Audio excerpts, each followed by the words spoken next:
Emily from Austin kept checking his last scene until she realized the truth. She stared at the screen again. Online. Offline. Online. And nothing.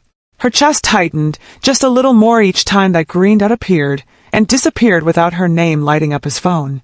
Why hasn't he texted me? He was just there. A lot of women think this is about timing, about busy schedules, about he'll text when he can.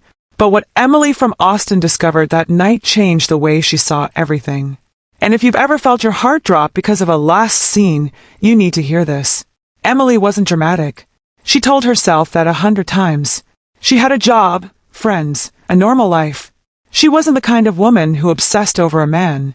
At least, that's what she believed. Until him. It started casually. A few messages, a few laughs, a connection that felt easy. Natural. He was attentive at first. Good morning texts, quick replies, inside jokes that made her smile at her phone like an idiot. And slowly, without noticing, she started to wait for him. Not just enjoy him. Wait for him. At first, it was subtle. He took a little longer to reply one day. She noticed, but brushed it off. He's probably busy. Then it happened again. And again. The messages became shorter. The energy shifted. But when he did reply, it was just enough. Just enough warmth to keep her there. Just enough attention to make her question herself instead of him. Maybe I'm overthinking. So she tried to be cooler. Less available. Less intense. She waited before replying. She distracted herself. But none of it felt real. Because deep down she was still checking. Still hoping. Still watching that last scene like it held the answer to her worth. One night, she caught herself doing it again. Refreshing the chat, opening his profile, closing it, opening it again, online, offline, online, no message. And that's when something cracked. Not loudly, not dramatically, quietly. A question slipped into her mind, one she had been avoiding for weeks. If he wanted to talk to me, wouldn't he? She froze, because suddenly, everything made sense in a way she didn't want it to. All the confusion, all the anxiety, all the waiting. It wasn't mystery. It wasn't bad timing. It wasn't, he's just not good at texting. It was something much simpler. And much harder to accept. Here's what's really happening in moments like this. When someone's interest is genuine, it doesn't create constant anxiety. It doesn't make you feel like you're guessing your place in their life. But when attention becomes inconsistent, your brain doesn't relax. It hooks. Because inconsistency creates addiction. That unpredictable reward, a message here, silence there, it keeps you emotionally invested far longer than steady affection ever would.